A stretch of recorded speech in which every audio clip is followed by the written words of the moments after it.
बेहद की परम परम परम महाशांति है, महाशांति है, महाशांति है। आज मैं बेहद के बच्चों को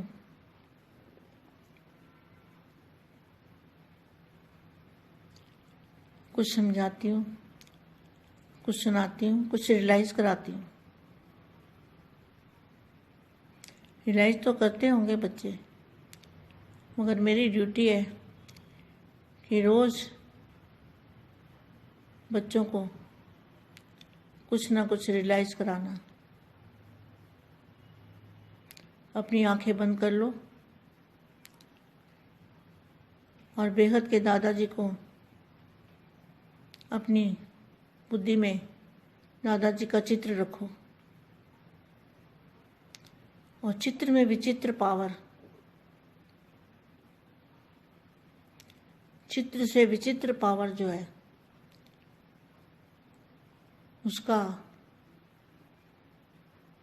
बहुत ही सुंदर पावरफुल एनर्जी का स्रोत हमारे ऊपर आ रहा है। ऐसा महसूस करो कि बेहद के दादाजी के मस्तक से जो लाइट और माइट की किरणें निकलकर हमारे ऊपर आ रही हैं और बहुत ही सुंदर दृश्य लग रहा है और बहुत ही अच्छा अनुभव हो रहा है। मन को शांति देने वाला बेहद की शक्ति की किरणें दादाजी से हमारे मस्तक में आ रही है और हमारे चारों ओर बेहद की शक्ति, बेहद की पावर, बेहद की चुंबकीय शक्ति हमारे चारों तरफ फैलती जा रही है। एक से अनेक किरणें बनती जा रही है और सारे विश्व में वायुमंडल को परिवर्तन करने के निमित्त बनते हैं। ऐसे पावरफुल जो बेहद के बच्चों को बाप की याद में रह के बार बार घंटे में, 2 घंटे में, कभी भी दिन में, रात में, कभी भी ऐसा अनुभव करना है कि सारा वायुमंडल शांत हो रहा है। नेगेटिविटी बिल्कुल ख़त्म हो गई है वायुमंडल के अंदर। नेगेटिविटी का नाम ही निशान भी ख़त्म हो गया है। जिस तरह से पानी आग को बुझा देता है, कितनी भी आग हो, अगर बारिश आ जाए तो आग बुझ जाती है। इसी तरह से बेहद की पावर, बेहद के दादाजी की शक्ति, उससे सारा वायुमंडल, पूरे विश्व का वायुमंडल, पूरे मल्टीवर्स का वायुमंडल बेहद के दादाजी की शक्ति से परिवर्तन हो सकता है।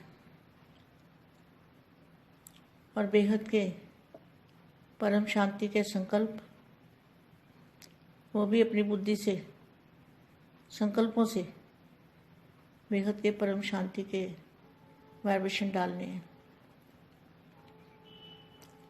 जो कुछ होना है योग बल से होना है। योग बल से विजय प्राप्त होगी।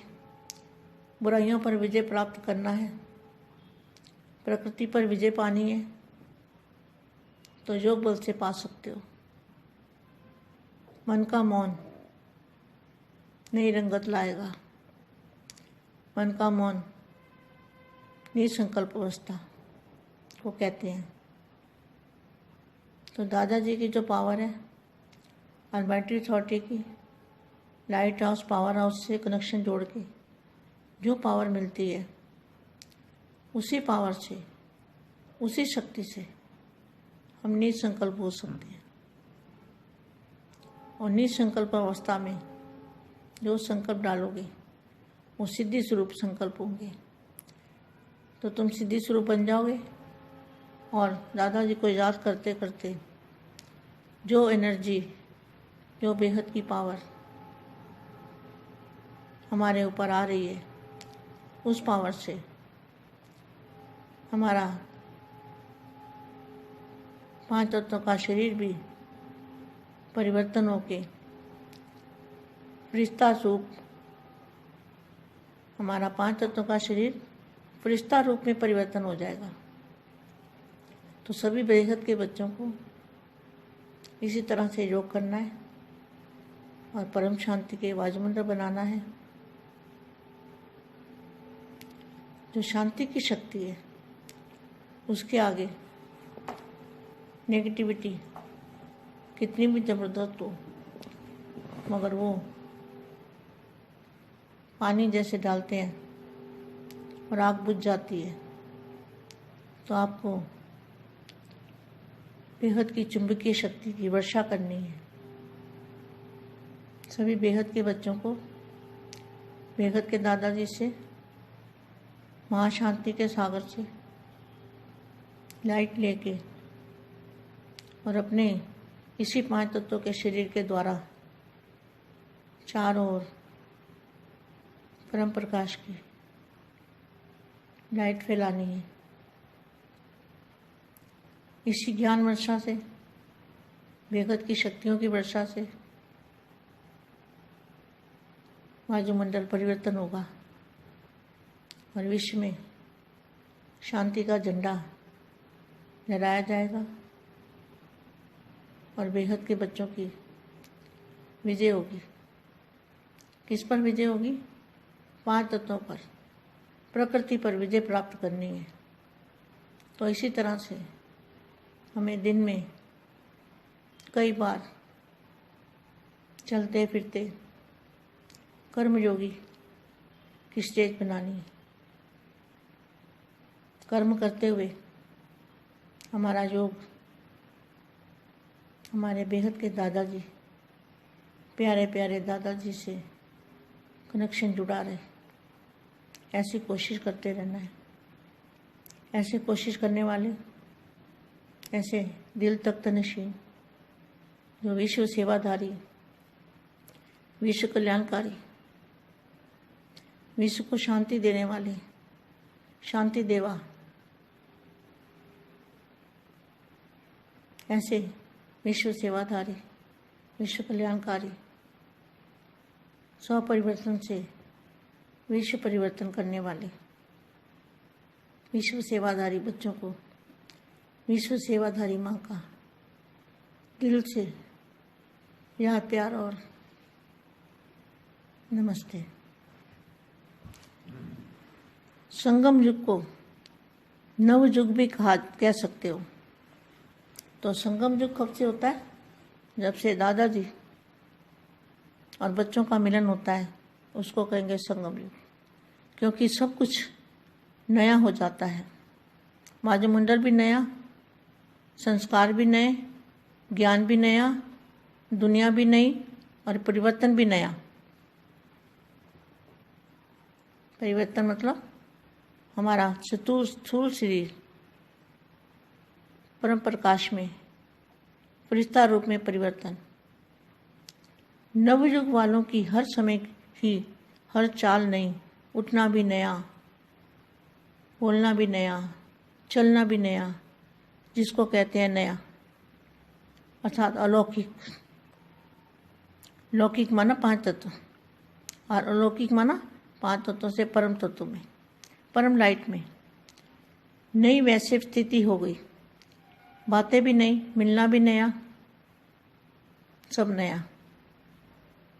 कैसे बापू जी को मिलना नया कैसे हुआ? नया माना अव्यक्त रूप में मिलना, फरिश्ता रूप में मिलना, और हमेशा बुद्धि से दादाजी को साथ रखना। तो ये नया मिलना हो गया ना। मिलना भी नया, सब नया। देखेंगे तो भी आत्मा आत्मा को देखेंगे, देखेंगे तो भी आत्मा आत्मा को देखेंगे। पहले शरीरधारी शरीर को देखते थे, अब आत्मा को देखते हैं।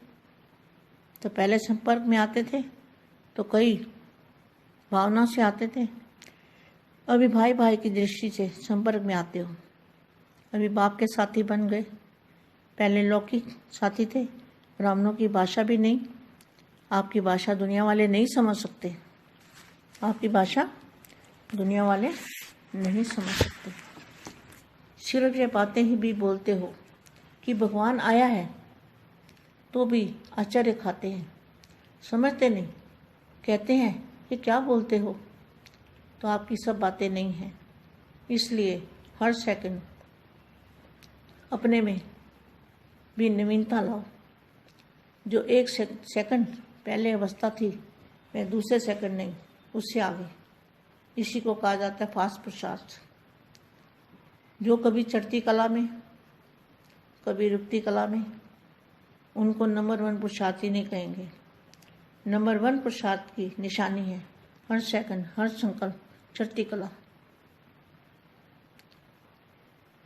अभी 1 सेकंड के बाद, जो 1 सेकंड पहले अवस्था थी, दूसरे सेकंड उससे भी आगे, चढ़ती कला, अर्थात सदा आगे बढ़ते रहना। ब्राह्मण जीवन का कार्य है बढ़ना और बढ़ाना। आपकी चढ़ती कला में सर्व का भला, चढ़ती कला तेरे भाने सबका भला। ज्ञान सूर्य उपजा, अज्ञान अंधेर विनाश। इतनी जिम्मेवारी है आप सबके ऊपर। अच्छा, परम शांति। ఇంకా మా చెప్తూ ఉన్నారు, సంగమయుగము అంటేనే నవయుగం అని అంటారు. సంగమయుగం ఎప్పటి నుండి ప్రారంభమైంది? ఎప్పటి నుండి అయితే దాదాజీ పిల్లల్ని కలుసుకున్నారో అప్పటి నుండి బేహద్దు పురుషోత్తమ కళ్యాణకారి సంగమయుగం. అప్పటి నుండి కొత్త జ్ఞానము, కొత్త ప్రపంచం కోసం ఇవ్వటం జరిగింది. తమో ప్రధాన పాత ప్రపంచం సతో ప్రధాన పరమతత్వాల ప్రపంచంగా, వాయుమండలం కొత్తగా, సంస్కారాలు కొత్తగా, జ్ఞానం కూడా కొత్తగా, ప్రపంచమే కొత్తగా పరివర్తన అవుతుంది. పరివర్తన అంటే మన స్థూల శరీరం పరం ప్రకాశంలోకి, ఫరిస్తా రూపంలోకి మారటం. కొత్త యుగం ప్రతి సమయము, ప్రతి సెకండు నూతనత్వంగా ఉంటుంది. కొత్తగా మాట్లాడటం, కొత్త నడవడిక, కొత్త విధి విధానము ఉంటుంది. కొత్తది అనగానే అలౌకికం, అవ్యక్తము. అలౌకికం అంటే పంచతత్వాలు, మరియు అలౌకికము అంటేనే పంచతత్వాలకు అతీతమైనది. లౌకికం అంటే పంచతత్వాలు, అలౌకికము అంటే పంచతత్వాలకు అతీతమైన పరమతత్వంలో, పరమ లైట్లో ఉండేది. కొత్త ప్రపంచము ఎలాగా, ఏ స్థితిలో ఉంటుందో దాని గురించి బాపూజీ చక్కగా వర్ణన చేశారు. ఈ విషయాలన్నీ కొత్తగానే ఉంటాయి. కొత్త జ్ఞానము బాపూజీ ఒక్కరే చెప్పగలరు. బాపూజీ కలయిక కూడా కొత్తగా ఉంటూ ఉంటుంది. కొత్తగా అంటే అవ్యక్త రూపంలో కలుసుకోవటం. చిత్రంలో విచిత్రుడు బాపూజీ సాకారంగా ఉన్న ఆయన లోపల ఉన్న విచిత్రమైన పాత్ర, విచిత్ర రూపము, అవ్యక్త ఫరిస్తా లైట్ స్వరూపము, ఫరిస్తా స్వరూపంలో కలుసుకోవటం అనేది జరుగుతుంది. మీరు కూడా సదా బుద్ధిలో దాదాజీ యొక్క తోడును నిలుపుకోండి. కొత్తగా కలుసుకుంటున్నాము, కొత్తదనాన్ని తీసుకొస్తున్నాము అని భావించండి. ఆత్మని చూస్తూ ఉన్నారు. శరీరధారి కాదు, ఆత్మధారి, దైహీ స్వరూపం, దేహ స్వరూపం కాదు అనగా ఆత్మనే చూడటం. ఫస్ట్ సంపర్కంలోకి వస్తూ ఉంటారు. అనేక రకాల భావాల్లో ఉన్న తరువాత బాయి దృష్టి తోటి మీ సంపర్కం తయారవుతూ ఉంటుంది. కొత్తగా బాపూజీని సాతిగా తయారు చేసుకొని పారలౌకిక స్టేజ్లోకి వెళ్ళగలుగుతారు. బ్రాహ్మణుల భాష కూడా అంత కొత్తగానే ఉంటుంది. అందుకనే అంటారు మీరు చెప్పేది అర్థం కాదు అని. మీ భాష ప్రపంచం యొక్క భాషగా అలా ఉండదు. అందుకనే ప్రపంచంలో వాళ్ళకి అర్థం కాదు. కేవలం ఈ విషయాలను మాట్లాడటం ఒక భగవంతుడికి బాపుకి మాత్రమే సాధ్యమవుతుంది. అందుకని అందరికీ ఆశ్చర్యం కలిగిస్తుంది. అంటారు ఏం మాట్లాడుతున్నారు మీరు, ఇవేది ఎక్కడా విన్నవి, ఎవరు చెప్పనివి, కొత్తగా ఉన్నాయి అంటారు. అంటే ప్రతి సెకండు మీ లోపల నూతనత్వాన్ని తీసుకొస్తున్న నూతన పురుషార్థము, నూతన స్టేజీ అనేది ఉంటుంది. ఒక సెకండు స్టేజీ రెండో సెకండ్ స్టేజీగా వేరుగా ఉంటుంది. దీన్నే అంటారు ఫాస్ట్ పురుషార్థము అని. ఎప్పుడూ కూడా వృద్ధి కళలోనే ఉంటూ ఉండటం, ఆగిపోయేటువంటి కళ లేదు. దీన్నే నెంబర్ 1 పురుషార్థం అని కూడా అంటారు. నెంబర్ 1 పురుషార్థానికి గుర్తు ఏంటి అంటే ప్రతి సెకండు ప్రతి సంకల్పము వృద్ధి కళయే అని. ఇప్పటి వరకు సెకండ్ తర్వాత సెకండు అంతా కూడా పరివర్తన కనిపిస్తూ ఉంటుంది. ఒక సెకండు ఇంకో సెకండును పోలి ఉండదు. ఇలా వృద్ధి కళకు వెళ్తూ ముందుకు వెళ్ళిపోతూ ఉంటారు. బ్రాహ్మణుల యొక్క జీవితం అలౌకికమైనది, అవ్యక్తమైనది, పారలౌకికమైనది. మీ జీవితంలో ఉన్న కర్తవ్యం ఏంటి అంటే పెరగటం, పెంచటం, అందరినీ వృద్ధి కళకు తీసుకొని వెళ్ళటం, మీరు వృద్ధి కళలోకి వెళ్ళటం. తేరే బానే సర్వకా బల. మీ యొక్క వృద్ధి కళయే అందరి యొక్క వృద్ధి కళ. అందుకని ఈ జ్ఞాన సూర్యుడు ఉదయించాడు. అజ్ఞానం అనే అంధకారం వినాశనమైంది. ఈ యొక్క బాధ్యత కేవలం పిల్లలైన మీకే ఉన్నది. కాబట్టి మీరు చక్కగా ఈ జ్ఞానాన్ని వింటూ ముందుకు వెళ్తూ ఉండండి అని మా స్పెషల్గా దివ్య సందేశాన్ని ఇస్తూ ఉన్నారు. బేహద్ పరం మహాశాంతి. ఈరోజు బేహద్దు పిల్లలకి బేహద్దు మా ఇస్తున్నటువంటి దివ్య సందేశము, యోగ బలంతో చెడు పైన, నెగిటివ్ పైన విజయాన్ని పొందవచ్చు, ప్రకృతిని కూడా జయించవచ్చు. యోగ బలంతో అన్నీ జరుగుతాయి అనేటువంటి విషయాన్ని మా హిందీలో చెప్పినటువంటి సందేశం మీరు ఇప్పటి వరకు విన్నారు. దీనికి తెలుగు అనువాదం. బేహద్కే బేహద్ పరం పరం పరం మహాశాంతి హై, మహాశాంతి హై, మహాశాంతి హై. ఈరోజు బేహద్ పిల్లలకి నేను చెప్తూ ఉన్నాను, రియలైజ్ చేయిస్తూ ఉన్నాను. ఆల్రెడీ బేహద్ పిల్లలు రియలైజేషన్ అయితే అవుతూనే ఉన్నారు. కానీ మాతాజీగా నా యొక్క డ్యూటీ ఉంటుంది రోజు పిల్లలకి ఏదో కొద్దో గొప్ప కొన్ని విషయాలు చెప్పి రియలైజ్ చేయించాలి అని. అందుకని నేను చెప్తూ ఉన్నాను, బచ్చే పిల్లలు మీరు కళ్ళు మూసుకొని బేహద్ దాదాజీని తమ బుద్ధిలోకి, దాదాజీ యొక్క చిత్రాన్ని స్మృతిలో ఉంచుకోండి. చిత్రంలో విచిత్రుని యొక్క పవరు, చిత్రంతో విచిత్రుణ్ణి స్మృతి చేస్తూ అందంగా అనుభవం చేసుకోండి. ఇది చాలా చాలా అద్భుతమైన పవర్ఫుల్ ఎనర్జీని పొందేటువంటి స్టేజి. మీరు బుద్ధి ద్వారా ఊర్ధ్వస్థానం, మూల స్థానంలోకి వెళ్ళి అనుభవం చేసుకోండి. నేను బేహద్ దాదాజీ ఎదురుగా ఉన్నాను. దాదాజీ యొక్క మస్తకం నుండి లైట్ మరియు మైట్ యొక్క కిరణాలు వెలువడుతూ ఉన్నాయి. అవి నాపైకి ప్రసారం అవుతూ ఉన్నాయి. ఇది చాలా అందమైనటువంటి దృశ్యంలాగా అనిపిస్తూ ఉంటుంది. ఇలా మీరు అనుభవాన్ని చక్కగా చేసుకుంటూ ఉండండి. మనసుకి పరం శాంతి కూడా లభిస్తుంది. అందరికీ శాంతిని, పరం శాంతిని ఇవ్వగలుగుతారు. బేహద్ శక్తి యొక్క కిరణాలు దాదాజీ నుండి నా మస్తకంలోకి వస్తూ ఉన్నాయి.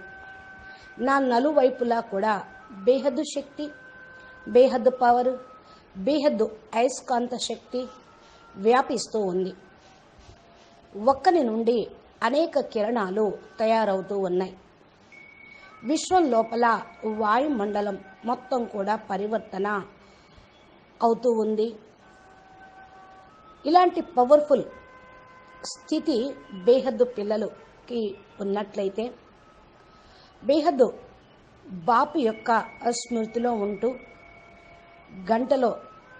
గంటకు కొన్ని నిమిషాలు, 2 గంటలో, గంటో, అప్పుడప్పుడు రోజంతా రాత్రి పగలు కూర్చొని యోగం చేస్తూ అనుభవం చేసుకోండి. వాయుమండలం శాంతి అయిపోతూ ఉంటుంది. నెగిటివ్ పూర్తిగా ఖతమైపోతూ ఉంది. వాయుమండలం లోపల నెగిటివ్ యొక్క నామినేషన్ కూడా ఖతమవుతుంది. ఏ స్థితి ద్వారా నీళ్లు అగ్నిని ఆపేస్తూ ఉంటాయో, వర్షము వేడిని తగ్గిస్తూ ఉంటుందో, అదేవిధంగా బేహద్దు పరివారం బేహద్దు పవరు తీసుకొని, బేహద్దు శక్తిని తీసుకొని ఎంత తమో ప్రధాన వాయుమండలమైనా సరే విశ్వ వాయుమండలాన్ని పూర్తిగా మల్టీ యూనివర్స్ వరకు మార్చండి. బేహద్దు దాదాజీ శక్తితోటి పరివర్తన అయిపోతుంది. బేహద్దు పరం శాంతి యొక్క సంకల్పం వస్తూ ఉంది. తమ బుద్ధితోటి, సంకల్పంతో బేహద్దు పరం శాంతి వైబ్రేషన్ను వ్యాపింప చెయ్యండి. ఈ యొక్క యోగంతో అన్నీ కూడా మారిపోతాయి. యోగ బలంతో నెగిటివ్ పైన విజయాన్ని పొందవచ్చు. ప్రకృతిని కూడా మార్చవచ్చు. ప్రకృతి పైన విజయాన్ని పొందవచ్చు. యోగ బలంతో మీరు సాధించగలరు. మానసిక మౌనం కొత్త రంగును తీసుకొస్తుంది. మనసు యొక్క మౌనం నిస్సంకల్ప స్థితిని తీసుకొస్తుంది అని ఏదైతే అంటూ ఉన్నామో అది దాదాజీ పవరే, ఆల్మైటీ అథారిటీ పవరే. లైట్ హౌస్, మైట్ హౌస్ తోటి కనెక్షన్ జోడించి ఏదైతే పవర్ లభిస్తూ ఉందో ఆ పవర్ తోటి, ఆ శక్తితోటి నిస్సంకల్పంగా అయిపోతారు. నిస్సంకల్ప స్థితిలో అనగా ఒకే ఒక శుభ సంకల్పాన్ని వేస్తూ ఉండండి. అది సిద్ధి స్వరూపంగా అయ్యేటువంటి సంకల్పం అయిపోతుంది. మీరు సిద్ధి స్వరూపంగా అయిపోతారు. దాదాజీని స్మృతి చేస్తూ చేస్తూ ఎనర్జీని, బేహద్దు పవర్ని మనం పొందుతూ ఉండాలి. ఈ పవర్ తోటి మనం పంచతత్వాల శరీరంని కూడా పరివర్తన చేసుకొని ఫరిష్తా స్వరూపాన్ని, పంచతత్వాల దేహంని పరమతత్వాల దేహంలోకి, పరం లైట్ స్వరూపంలోకి పరివర్తితం అవుతూ ఉంటాము. బేహద్దు పిల్లలు అందరూ కూడా ఈ విధంగా యోగం చెయ్యండి. పరం శాంతి వాయుమండలాన్ని తయారు చేయండి. శాంతి యొక్క శక్తి ముందు నెగిటివ్ నిలవలేదు. ఇది చాలా జబర్దస్త్ అయినటువంటి పవరు. నీళ్లు పోసి మంటని ఏ విధంగా ఆర్పేస్తామో ఈ యొక్క అయస్కాంతం యొక్క శక్తి వర్షంలాగా కురిపించినప్పుడు పరం శాంతి, మహాశాంతి యొక్క సముద్రము నుండి లైట్ యొక్క కిరణాలు ఈ పంచతత్వాల శరీరం పైన, పంచతత్వాల ప్రపంచం పైన, ఈ బ్రహ్మాండం, అనంతకోటి బ్రహ్మాండాలు, మల్టీ యూనివర్స్ వరకు ఏదైతే నెగిటివ్ ఉందో, తత్వాలమయం అయిందో, ఇన్బ్యాలెన్స్ అయిందో అదంతా కూడా పరం ప్రకాశంగా లైట్గా మారిపోతుంది. మీ సంకల్పంతో పరమతత్వం, పరం లైటు వ్యాపిస్తూ ఉంటుంది. ఇదే జ్ఞాన వర్షం, ఇదే బేహద్దు శక్తుల యొక్క వర్షం వాయుమండలాన్ని పరివర్తన చేస్తుంది. విశ్వంలో శాంతి యొక్క జెండా ఎగరవేయటం జరుగుతుంది. బేహద్దు పిల్లల యొక్క విజయం లభిస్తూ ఉంటుంది. బేహద్దు పిల్లలకి పంచతత్వాలపైన విజయము, ప్రకృతి పైన విజయము, మనసు పైన విజయము, నెగిటివ్ పైన విజయం. ఈ విధంగా మనం రోజంతట్లో మాటి మాటికి నడుస్తూ తిరుగుతూ కర్మయోగి ఈ స్టేజ్ని తయారు చేసుకుంటూ ఉంటాము. కర్మ చేస్తూ మనము బేహద్ దాదాజీ నుండి అతి ప్రియమైన బాపూజీతోటి కనెక్షన్ జోడించి యోగం చేస్తూ ఉంటాము. ఈ యొక్క ప్రయత్నము, ఈ యొక్క యోగము మనల్ని బాపు యొక్క హృదయ సింహాసనాధికారిగా తయారు చేస్తూ ఉంటుంది. విశ్వ సేవాదారి, కళ్యాణకారి, విశ్వానికి శాంతినిచ్చేటువంటి ఆత్మలు, శాంతి దేవాగా మీరందరూ దేవతలుగా, శాంతి దూతలుగా మారిపోతారు. ఇలాంటి ఆత్మలకి అనగా విశ్వ సేవాదారి ఆత్మలకి, విశ్వ కళ్యాణకారి ఆత్మలకి, స్వపరివర్తనతోటి విశ్వ పరివర్తన అయ్యేటువంటి ఆత్మలకి, విశ్వ సేవాదారి పిల్లలకి, విశ్వ సేవాదారి మా యొక్క హృదయపూర్వకమైన ప్రీస్మృతులు ఇస్తూ ఉన్నారు. నమస్తే చెప్తున్నారు. అచ్చా, పరం శాంతి, నమస్తే, ధన్యవాదాలు. బేహద్కే బేహద్ పరం పరం పరం. మహాశాంతి హై, మహాశాంతి హై, మహాశాంతి హై. దాదాజీ యొక్క power almighty authority power. Light house, power house తోటి కనెక్షన్ జోడిస్తేనే పవర్ లభిస్తుంది అన్న మాటను మీరు మర్చిపోవద్దు. ఈ పవర్, ఈ యొక్క శక్తితోటే మీరు నిస్సంకల్పంగా అయిపోతారు. కాబట్టి ఈ నిస్సంకల్ప స్థితిని పొందుతూ అక్కడ కూడా ఒకే ఒక సంకల్పం వేయాలి. అది మీరు సిద్ధిని పొందే విధంగా ఉండాలి. కాబట్టి మనం పరివర్తన చెయ్యాలి, పరివర్తన కావాలి, అది జరిగే తీరుతుంది. తథ్యము అనేటువంటి మాటను మీరు మర్చిపోవద్దు అని మరీ మా చెప్తూ ఉన్నారు. బాపూజీ దశరథభాయ్ పటేల్ తెలుగు ఛానల్లో మా చెప్పేటువంటి దివ్య సందేశాలు ప్లేలిస్ట్లో ఉన్నాయి. ఇది బాపు గురించి, పరివర్తన కార్యక్రమం గురించి, యోగం గురించి, ధారణా పాయింట్స్, బేహద్దు అర్థాలతో అవ్యక్తవాణీలు, సాకార మురళి పాయింట్స్, చాలా అద్భుతమైనటువంటి జ్ఞానం మా బేహద్దు మాతాజీ తన యొక్క స్వ అనుభవంతో రియలైజేషన్ అయ్యి పిల్లలకు రియలైజ్ అవటం కోసం చెప్తున్నవి. మీరు ఈ యొక్క జ్ఞానం వినాలి అనుకున్నప్పుడు ప్లేలిస్ట్లోకి వెళ్ళి చూడండి. మా ఛానల్ని సబ్స్క్రైబ్ చేసి గంట సింబల్ని ప్రెస్ చేస్తే రోజు బాపూజీ పెట్టేటువంటి వీడియోలు మీ మొబైల్కి నోటిఫికేషన్ రూపంలో చేరుకుంటాయి. మీరు జ్ఞాన మార్గంలో దివ్య స్థితి చేరుకోవటానికి, పరివర్తనకు, విశ్వ కళ్యాణానికి నిమిత్తంగా అవుతారు అని ఆశిస్తూ ముగిస్తూ ఉన్నాము. నమస్తే, ధన్యవాదాలు. పరం మహాశాంతి.